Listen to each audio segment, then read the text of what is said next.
ఈరోజు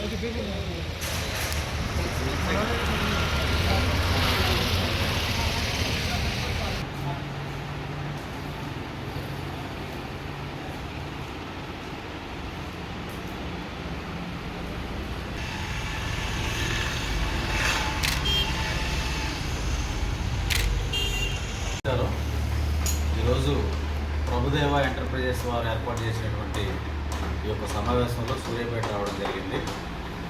ఇక్కడ రావాల్సినటువంటి ముఖ్య ఉద్దేశం ఏంటంటే ఎస్ఎస్ ఎకో మోటార్స్ పర్యావరణ పరిరక్షణ ధ్యేయంగా ఒక మంచి సదుద్దేశంతో తన యొక్క బ్యాటరీ వెహికల్స్ని ప్రజల్లో విలువగా తీసుకెళ్లాలని చెప్పి ప్రజలకి అతి చేరువలో తీసుకురావాలని, సామాన్యుడికి సైతం ఈ బ్యాటరీ వెహికల్స్ అందుబాటులో ఉండాలని ఎంతో ఒక ముఖ్య సదుద్దేశంతో ఏర్పాటు చేయడం జరుగుతుంటే కంపెనీ యొక్క అభివృద్ధిని చూసి తట్టుకోలేక కొంతమంది ఓర్వలేని వారు నిరాధారంగా ఆధారాలు లేకుండా ఏవేవో దుష్ప్రచారాలు చేయడం జరుగుతుంది. దుష్ప్రచారాలు చేసిన ప్రతి ఒక్కరికి కూడా ఏదైనా ఒక వ్యవస్థ మీద కానీ ఒక వ్యక్తి మీద కానీ అలాంటి అపనిందలు వేసేటప్పుడు ఆధారాలతో సహా చూపించి వేయడం మంచిది. అలా కాకుండా నిరాధారంగా వేయడం వల్ల వారిపైన కంపెనీ తప్పనిసరిగా పరువు నష్టం దావా వేసి చట్టపరమైనటువంటి చర్యలు తీసుకునే అవకాశం ఉంది. కాబట్టి ఎవరైతే దుష్ప్రచారం చేస్తున్నారో, కంపెనీ అభివృద్ధి చూసి ఓర్వలేకపోతున్నారో అట్లాంటి వాళ్ళు జాగ్రత్తగా ఉండాలని చెప్పి యాజమాన్యం తరఫున హెచ్చరిస్తున్నాం.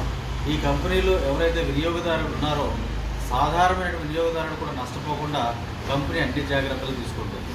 దీంట్లో డైరెక్ట్ పేమెంట్ ఇచ్చి వెహికల్ ఏ రేట్కు అయితే ఉంటుందో ఆ వెహికల్ కొనుక్కోవచ్చు, లేదా ఈఎంఐ ద్వారా కొనుక్కోవచ్చు. ఎప్పుడైతే ఈ రెండు పద్ధతులు అతను చేయలేకపోతున్నాడో అతను కంపెనీకి ఉపయోగపడే విధంగా కంపెనీ వెహికల్స్ని ప్రమోట్ చేయగలిగితే, కంపెనీ యొక్క లాభాలు పెంచగలిగితే అతని కంపెనీ నుండి ఒక గిఫ్ట్ రూపంలో ఇవ్వగలుగుతుంది వెహికల్. అది ఇంకెక్కడ ఎటువంటి దానిలో నష్టం ఉంది? సంతృప్తి చెందినటువంటి కస్టమర్లు ఉన్నారు.